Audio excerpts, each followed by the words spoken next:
नमस्कार, स्वागत है आप सभी का। आपके साथ मैं हूं स्वप्निल। दिनों दिन बढ़ रहा स्मॉग लोगों की सेहत के लिए खतरनाक होता जा रहा है। स्मॉग से आंखों में जलन, सांस संबंधी परेशानियां, फेफड़ों में संक्रमण समेत कई बीमारियां भी होती हैं। इन दिनों प्रदेश में बढ़ता प्रदूषण परेशानी का सबब बना हुआ है। AQI ज्यादा होने की वजह से राजधानी में ऐसा माहौल दिखाई देता है जैसे शहर को बादलों ने घेरा हुआ हो। इन हालात में प्रदूषण नियंत्रण मंडल की ओर से लगातार चिताया जा रहा है, कोरोना के मद्देनजर यह स्मॉग जानलेवा साबित हो सकता है। इसी मुद्दे पर दोपहर 2 टूक में होगी चर्चा। हमारे साथ उदयपुर MB अस्पताल के अतिरिक्त अधीक्षक डॉक्टर रमेश जोशी हैं और पर्यावरण कार्यकर्ता डॉक्टर जॉय गार्डनर हैं, जिनसे जानेंगे प्रदूषण और जो मौजूदा स्थिति है उसके खतरे में। आप दोनों का स्वागत करता हूं, डॉक्टर रमेश जोशी और doctor Joy Gardner, News 18 Rajasthan पर। डॉक्टर रमेश जोशी, मैं आपके पास आ रहा हूं। एकाएक जब मौसम बदला, अब स्मॉग, धुंध और इस तरह की तस्वीरें भी हमें दिखाई देने लगी हैं। क्या कुछ पर्टिकुलर प्रॉब्लम्स के पेशेंट ज्यादा आने लगे हैं?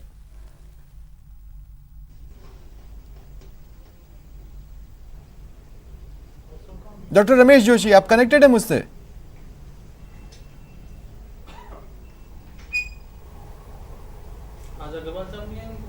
नहीं लगता है मेरी आवाज उन तक नहीं पहुंच रही है। डॉक्टर जॉय गार्डनर, आप मुझे सुन पा रहे हैं?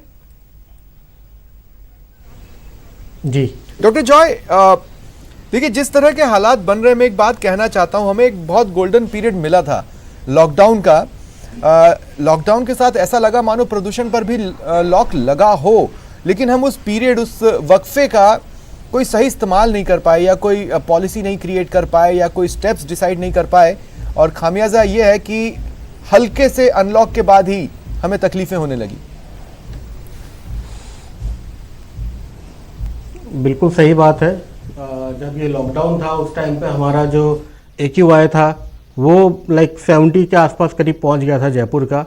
लेकिन उस टाइम पे अगर हम लोग कुछ प्रयास करते और कोई पॉलिसीज़ बना लेते, अच्छी कुछ इंडस्ट्रीज़ की पॉलिसी बना लेते, तो आज की तारीख में हमको ये प्रॉब्लम नहीं झेलनी पड़ती जहाँ हमारा AQI जो है वो 300 के पार जा रहा है। वो कौन से फैक्टर्स हैं जो इस वक्त मतलब हल्की सी चीज को भी इतना ज्यादा बढ़ाकर असर डाल रहे हैं, डॉक्टर जॉय, आपके हिसाब से? एक्चुअली ये जो जब सर्दियाँ शुरू होती है तो हमारी जो विंड का डायरेक्शन है वो चेंज हो जाता है। नॉर्थ ईस्ट से हमारे साउथ वेस्ट की तरफ में विंड जाती है, इसको हम बोलते हैं रिट्रीविंग मानसून। तो जब ये ऊपर से नीचे विंड आती है तो दिल्ली, हरियाणा, पंजाब इस साइड में जो ये पॉल्यूशन होता है, जो पराली जलाई जाती है, वो सारे पॉल्यूशन को लेकर वो विंड ऊपर से नीचे आती है और उसी कारण हमारे ईस्टर्न राजस्थान के अंदर इसका ज़्यादा असर देखने को मिलता है। हाँ, लेकिन अब जैसे पराली जलाने वाली बात है डॉक्टर जॉय, तो उस पर काफ़ी हद तक कंट्रोल की बात सामने आई। मैं कहता हूँ उसके बाद भी, जैसे मान लीजिए कि अगर 20-30% भी पिछली बार से कम हुआ है तो वो कम हुआ है। लेकिन अभी सचमुच डॉक्टर जॉय ऐसा महसूस होता है कि हल्का सा भी कुछ है, हल्का सा भी कुछ है तो उसका असर बहुत ज़्यादा महसूस हो रहा है। कुछ तो ऐसे चेंजेस होंगे, कुछ तो ऐसी चीज़ें होंगी जो इस तरह हमें परेशान कर रही हैं, या इस तरह हमारे लिए और भयावह होती जा रही हैं।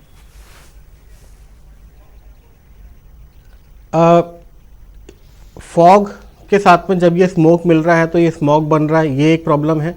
सेकेंडली, अभी हमारे कोरोना वायरस के टाइम पे सबको प्रॉब्लम हो रही है जब ये लंग्स का इन्फेक्शन हो रहा है और रेस्पिरेटरी प्रॉब्लम्स हो रही है। और ये मौसम जब चेंज होता है तो इस टाइम पे मैक्सिमम क्या होता है, लोगों को कहीं ना कहीं वायरल इन्फेक्शन होता ही होता है। तो ये सारी चीज़ें मिलकर हमारे लिए एक बहुत ख़तरनाक सी चीज़ बनती जा रही है। तो मैं यही बोलना चाहूँगा कि हमें तुरंत कोई पॉलिसी बनानी चाहिए और ये जो इंडस्ट्रियल एरिया के अंदर जो पॉल्यूशन हो रहा है इसको कंट्रोल करने के लिए कुछ ना कुछ हमें ज़रूर करना चाहिए। ठीक है। डॉक्टर रमेश जोशी, मेरी आवाज़ आप तक शुरुआत में नहीं पहुंच रही थी। मैं आपका स्वागत करता हूं न्यूज़ 18 राजस्थान पर। मुझे सुन पा रहे हैं आप? हाँ, आवाज़। स्वप्निल जी नमस्कार। नमस्ते डॉक्टर रमेश जोशी जी।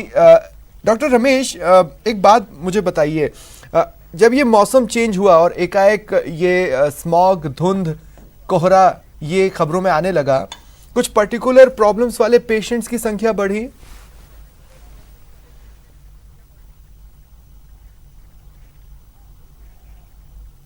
अपने सांस वाले जिसको हम अस्थमा या दमा भी कहते हैं, वो पेशेंट बहुत तेज़ी से बढ़े हैं।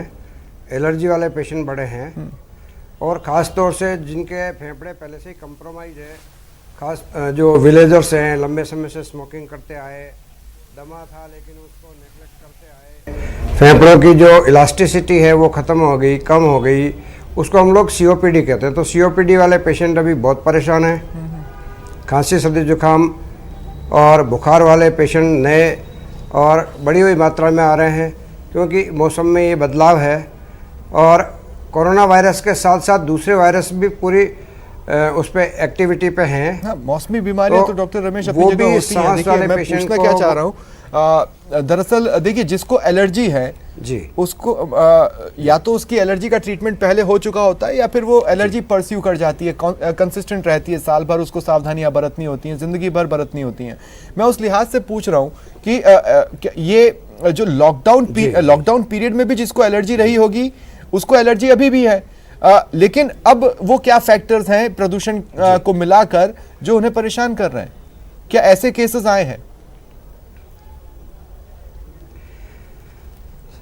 हाँ, ऐसे केसेज हैं, क्योंकि दीपावली का जो बहुत बड़ा त्यौहार हमारे देश में मनाया जाता है, और ये वो त्यौहार होता है जब हम पूरे घर की साफ़ सफाई करते हैं, पेंट होता है घरों में, और उसकी वजह से जो धूल के कण हैं वो मिट्टी में बढ़ जाते हैं।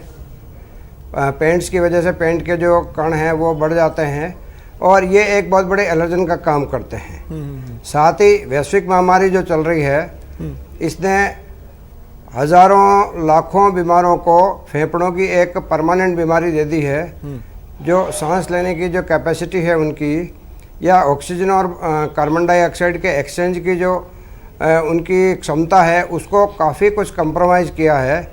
और ऐसे बीमार कम नहीं हैं जो हमें सामने दिख रहे हैं कि ये संक्रमित हुए और ये प्रभावित हुए, वो जिसको कहते हैं ना टिप ऑफ द आइसबर्ग, वो बहुत थोड़े से बीमार हमें सामने से दिखते हैं अपेरेंटली, लेकिन अगर हम उनकी प्रॉब्लम में जाकर के देखें तो ऐसे बीमार मेरी राय में करीब 25% हैं जो इस कोरोना काल की वजह से बढ़े हैं, और त्यौहार के वजह से जो ये बढ़ रहे हैं, सभी धूल कण और साफ सफाई हर घर में हो रही है। पुराने जो सर्दी आने की वजह से जो कपड़े हैं, खास तौर से उन्हीं कपड़े वो निकाले जा रहे हैं। आउट ऑफ जनरल क्यूरियोसिटी मैं आपसे पूछ रहा हूँ, आपको याद होगा लॉकडाउन पीरियड के वक्त एक दिन ऐसा था जब प्रधानमंत्री नरेंद्र मोदी ने देश से अपील की कि घरों के बाहर आकर थाली बजाएं। उस दिन कुछ अति उत्साही लोग शंख भी बजाते नजर आए, और कुछ और भी ज्यादा अति उत्साही लोग पटाखे फोड़ते हमें दिखाई दिए, सुनाई दिए, सड़कों पर नजर आया कि जैसे मानो एक मिनी दिवाली मना रहे हो। उस समय भी क्या एकाएक पेशेंट्स की संख्या बढ़ी थी? जी नहीं, उस समय नहीं बढ़ी, पर जैसे जैसे समय बीतता गया, कोरोना ने अपना प्रभाव दिखाया है, और उसने लाखों करोड़ों लोगों को संक्रमित किया है। कुछ का टेस्ट हुआ तो वो ट्रीटमेंट लेने के लिए अस्पतालों की तरफ गए, लेकिन जिन लोगों का टेस्ट नहीं हुआ वो लोग भी कहीं न कहीं प्रभावित तो हुए हैं, उनकी क्षमता कंप्रोमाइज हुई है, और इस कोरोना ने बहुत बड़ा नुकसान दिया है। ये एक नया फैक्टर है जो हर साल के बाद एडिशनल हुआ है। ठीक है डॉक्टर रमेश, मैं आगे भी आपके पास आता हूँ। डॉक्टर जॉय, मैं आपके पास आ रहा हूँ। जो बात मुझे सबसे ज्यादा चौंकाती है, जो बात मुझे सबसे ज्यादा परेशान करती है, एक बहुत माइन्यूट सा ऑब्जर्वेशन है। दुनिया भर में, यहाँ तक कि यूएन खुद भी पर्यावरण पर बड़े बड़े सेमिनार्स ऑर्गेनाइज करता है, बड़ी बड़ी कंट्रीज के मिनिस्टर्स वहाँ पर जाते हैं, अपनी अपनी राय रखते हैं, और ये तय कर लेते हैं कि इस बार तो प्रदूषण से आर पार की जंग हम छेड़ने वाले हैं। लेकिन उसका कोई नतीजा या कहीं ऐसा लग रहा हो कि नहीं, प्रकृति प्रेमी उस जंग में एक कदम आगे बढ़े हो जीतने में, ऐसा नजर नहीं आता।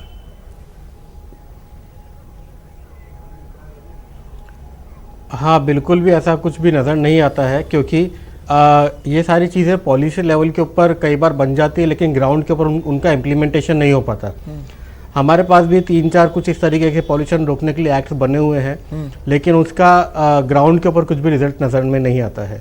प्लांटेशन के नाम पे अगर हम देखें तो हमारे पास में हर साल लाखों पेड़ हम लोग उगाते हैं, लगाते हैं, प्लांटेशन होता है, लेकिन उसका भी रिजल्ट नहीं आता नज़र सामने, क्योंकि ग्राउंड के ऊपर उतना काम होता ही नहीं जितना पेपर में दिखाया जाता है।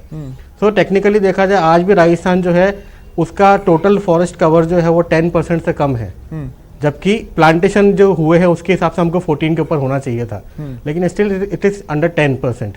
सो ये प्रॉब्लम है पॉलिसी मेकिंग के अंदर भी और उसको इम्प्लीमेंट करने के अंदर भी। एक डायमेंशन, अगर इसमें मैं और भी डायमेंशंस जोड़ने की कोशिश करूं तो फिर हमें ट्रैफिक को भी देखना होगा, इंडस्ट्रियल एरियाज को भी देखना होगा। वेहिकुलर जो पॉल्यूशन है, एग्जैक्टली वेहिकुलर पॉल्यूशन एंड जो इंडस्ट्रियल पॉल्यूशन है, आप इन दोनों को भी देख सकते हैं इसके अंदर, क्योंकि हर इंडस्ट्री को इन्वायरमेंट इम्पैक्ट असेसमेंट के अंदर ये पहले बताया जाता है कि आपको अगर ये फैक्ट्री लगाओगे तो यहाँ पे क्या क्या आपको कंप्लायंस करने पड़ेंगे, आपका जो पॉल्यूशन होगा उसको कैसे आप मैनेज करोगे। फॉर एग्जांपल एक छोटी चीज़ बताऊँ मैं, जैसे हमने स्वच्छ भारत अभियान की हम बात करते हैं, हम लोग बोलते हैं हमने इतने मिलियन शौचालय बना दिए, बनाने से क्या होता है, उसके बाद में वेस्ट मैनेजमेंट का क्या, जो सॉलिड वेस्ट मैनेजमेंट है, क्या हमने वो किया? हमने वो कभी नहीं किया। तो हम खुद आधा अधूरा काम करते हैं, उस पॉलिसी को कभी हम लोग पूरा नहीं करते। This is the main problem, this is the root cause. हमें घरों में भी छोटे छोटे गार्डन्स उगाने पर लोगों को विश्वास मानिए कि कुछ नहीं तो 3 गमले ही सही, अगर घर में बाहर गार्डन एरिया नहीं है तो घर में 3 कमरे या छत पर कुछ गमले रख लें।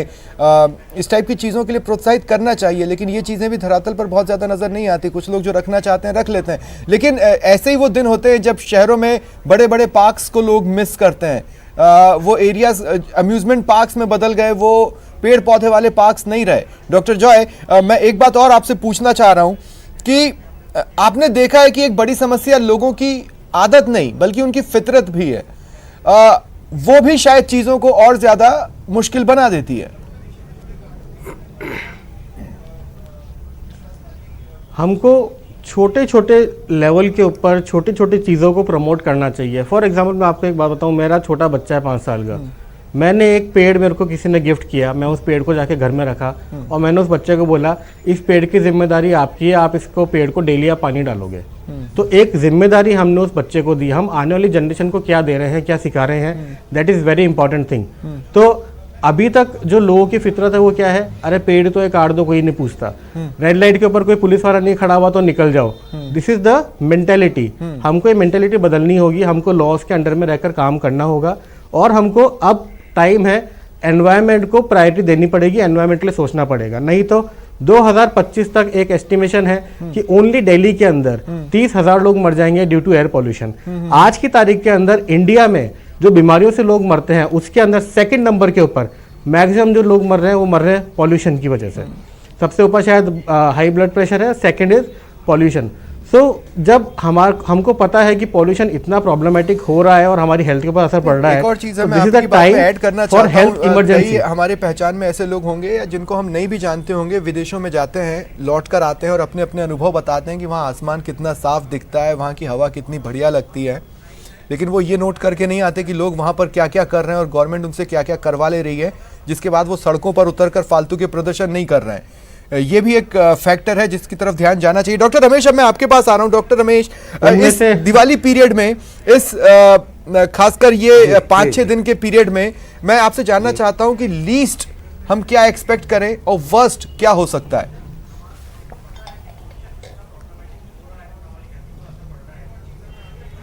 लिस्ट तो जो हमारे मुख्यमंत्री जी ने किया है कि फटाकों को बैन किया है, 3-4 दिन के इस समय में, त्यौहार के समय में फटाकों से जो 4 से 6% जो प्रदूषण फैलता था वो प्रदूषण कंट्रोल में होगा, सबसे अच्छी बात है।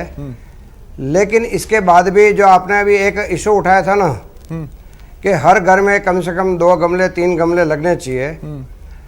स्वप्निल जी, मैं आपको कहूँ, मेरा घर अगर आप कभी देखने का अवसर मिले तो मैं कहूँगा एक ग्रीन हाउस बना रखा है मैंने पूरा, उसको ग्राउंड फ्लोर, फर्स्ट फ्लोर और छत के ऊपर मेरे सब्जियां होती है। घर में जितने भी बर्तन जो बेकार हो गए हैं, चाहे वो बाल्टी है, चाहे वो टब है, चाहे वो जो कलर करने के लिए कभी जो गमले का वो ये जो काम आए थे, उन सब में मैंने मिट्टी भर के और उनके अंदर जितनी तरह की सब्जियां हो सकती थी, चाहे वो धनिया हो, चाहे वो लौकी हो, तुरई हो, सीजन के हिसाब से जो चीज़ चलती है वो सब लगाए हैं। अगर इस चीज़ को लेकर के एक एक आदमी संवेदनशील हो जाए और दो दो तीन तीन गमले में, आपके इस बात को मैं पूरा का पूरा सपोर्ट करता हूं कि हम पूरी की पूरी तस्वीर बदल सकते हैं। लेकिन वर्स्ट के अंदर ये हो रहा है कि पेड़ कटते जा रहे हैं, जमीन कटती जा रही है, उसके अंदर से रेती निकाली जा रही है, टेम्परेचर बढ़ता जा रहा है। टेम्परेचर बढ़ने की वजह से जो ग्लेशियर है वो पिघल रहे हैं। ग्लेशियर के पिघलने से डॉक्टर रमेश, कभी बाढ़ आती है, कभी डॉक्टर रमेश, समुद्र का आपके पानी ऐसे ऊपर कई मरीज उठता होंगे है, जिनको कभी- आप कुछ सजेस्ट करते होंगे, जी। लेकिन उनमें तो से ये कुछ वर्स्ट हो ऐसे रहा निकल है। जाते हैं जो सजेशंस को नजरअंदाज कर देते हैं। जैसे मान लीजिए कोई स्मोकर, जैसे आपने बोला था सिगरेट पीने वाले लोग, कोई स्मोकर आपके पास आता है, आप उसको ऑब्वियसली बोलते होंगे सिगरेट मत पियो, लेकिन कितने लोग उस बात को मान लेते हैं, कितने नहीं मानते हैं। इस लिहाज से मैं पूछ रहा हूं, आपको लगता है कि क्रैकर बैन जो है तो उस दिन लोग पटाखे नहीं फोड़ेंगे? बहुत कम। मान लीजिए अगर फोड़ रहे हैं तो घरों में क्या सावधानी बरतें? जी, आपने बहुत अच्छा प्रश्न पूछा। हमारे आउटडोर में, हमारे इंडोर्स में, हमारे काउंसलिंग सेंटर्स के अंदर, हमारे ट्यूबरकुलोसिस के सैनिटोरियम के अंदर ये रोज़ काउंसलिंग की जाती है। एज ए डॉक्टर हमारा पहला काम है चिकित्सा शिक्षा, बीमार को शिक्षित करना हमारा पहला काम है, जो हम लोग लगातार वर्षों से अनवरत करते आ रहे हैं। लेकिन हमें यह देख करके बहुत कष्ट होता है कि बहुत कम लोगों ने उसका पालन किया है। वो हंस करके टाल जाते हैं। इससे क्या होता है, मैं तो बहुत कम खाता हूँ, मैं तो बहुत कम स्मोक करता हूँ, तंबाकू का उपयोग बहुत कम करता हूँ। और ये थोड़ा थोड़ा जो है, कई बार क्या होता है कि कण खाओ या मण खाओ, जिस आदमी को कैंसर होना है उस तंबाकू से, जिसको वो नुकसान करनी है वो नुकसान करके गुजरती है। और नतीजा ये होता है कि हमारी ये बीमारियां लगातार बढ़ती इसीलिए मेरा क्वेश्चन स्टैंड कर रहा है अपनी जगह पे डॉक्टर रमेश। अवेयर मुझे नहीं ऐसा है, लगता है कि पब्लिक कुछ लोग मानना ये नहीं सोच चाहती। सकते हैं कि पटाखा फोड़ देते हैं, ज्यादा से ज्यादा क्या होगा, हम पे जुर्माना ठोकेंगे या फिर हमको एक आध समय के लिए पकड़ के ले जाएंगे, लेकिन हम बाहर ही रहने वाले हैं। इस तरह की एक आम फीलिंग हो सकती है और कुछ लोग पटाखे फोड़ दें। तो हम घरों में रहते हुए क्या सावधानियां बरतें? आपने बहुत सही, स्वप्निल जी, आपने बहुत सही बात की। पिछले दिनों मैं बात कर रहा था, एक सज्जन मेरे सामने बैठे थे इसी डिस्कशन में। उन्होंने कहा मैं 2000 रुपये भरूंगा, लेकिन मैं इस दिवाली के ऊपर फटाखा चलाऊंगा। अच्छा। अब मैं उनकी बात को किसी कारण से वहाँ पर नहीं काट पाया, लेकिन ये एक हकीकत है। लोग बाग अनुशासन को नहीं पालना चाहते हैं, जबकि उनको ये पालन करना चाहिए कि उनके इस जिद से हमारे पर्यावरण को कितना नुकसान होगा। 2000 रुपये माने नहीं रखता। सरकार के राजकोष के अंदर 2000 रुपये बहुत एक छोटी राशि है, लेकिन जो पर्यावरण को नुकसान होना है ना, वो इतना बड़ा नुकसान होना है। तो हमें अब जाकर के हमारी लाइफस्टाइल को चेंज करना पड़ेगा। हमें अपने आप को इम्प्रूव करना पड़ेगा। हमें एक उदाहरण के रूप में पेश होना पड़ेगा। ठीक है डॉक्टर रमेश, मैं आता हूं आपके पास और आगे भी आऊंगा। डॉक्टर जॉय, मैं आपके पास आ रहा हूं। देखिए, आप भी मेरी बात से सहमत होंगे। एक आम ये बन जाता है कि ठीक है यार, जुर्माना दे देंगे। आप देखिए ये पूरा घटनाक्रम, जैसे ही क्रैकर पर बैन हुआ, सीएम गहलोत को ये ट्वीट करने की जरूरत पड़ी कि इसको धर्म से जोड़कर न देखें। मतलब ग्राउंड लेवल पे कहीं ना कोई, चलिए मैं सियासत को दोष नहीं देता, लोग भी हो सकते हैं जो उसको धर्म से जोड़कर देख रहे होंगे, न कि सेहत से जोड़कर देख रहे थे। तो ऐसे में कई ऐसे लोग हो सकते हैं जो उस दिन सोचें कि ठीक है, जुर्माना देंगे, पकड़ेंगे, देख लिया जाएगा, इससे ज्यादा क्या।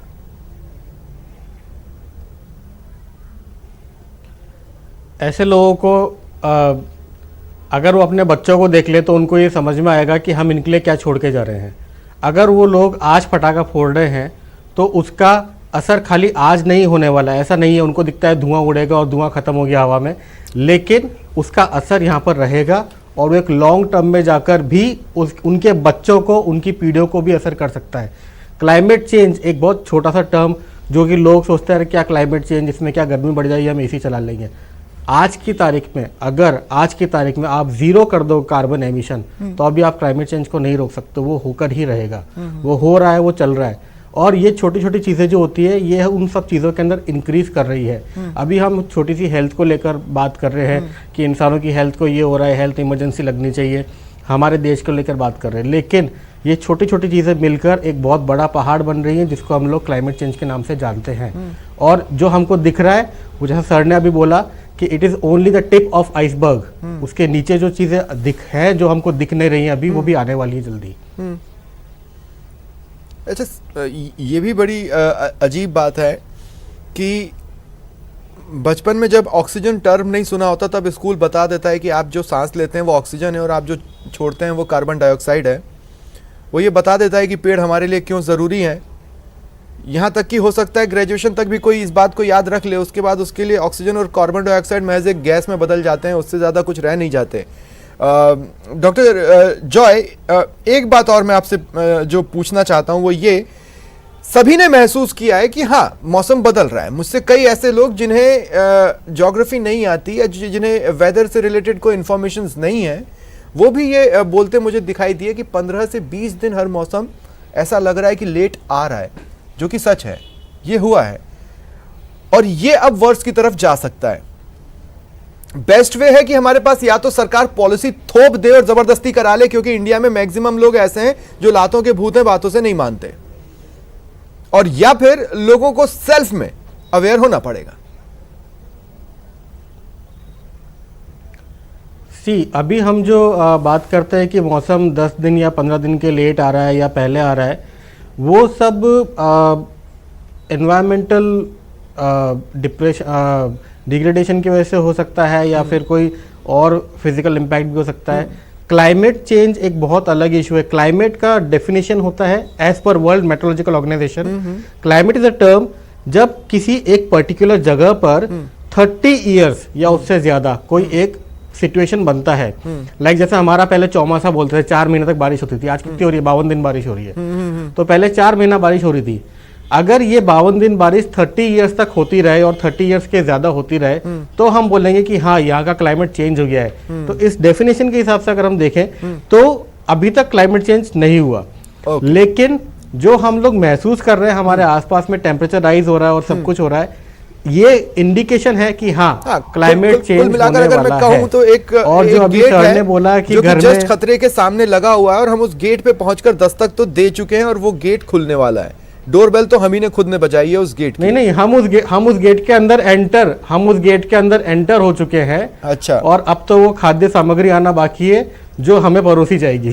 ठीक है, अच्छा अलंकार था, मैं इसको याद भी रखूंगा।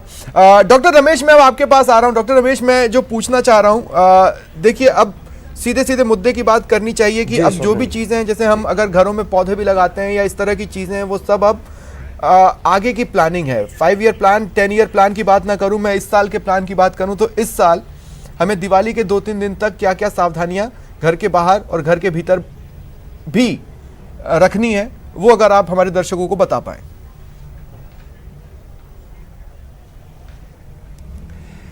सबसे पहला तो जो ये फटाकों पर बैन है, अगर आपका कोई पड़ोसी फटाका छोड़ता है या किसी भी रूप में कोई प्रदूषण करता है तो हमें उसको टोकना चाहिए, रोकना चाहिए। उसकी अगर ज़रूरत पड़े तो शिकायत करनी चाहिए।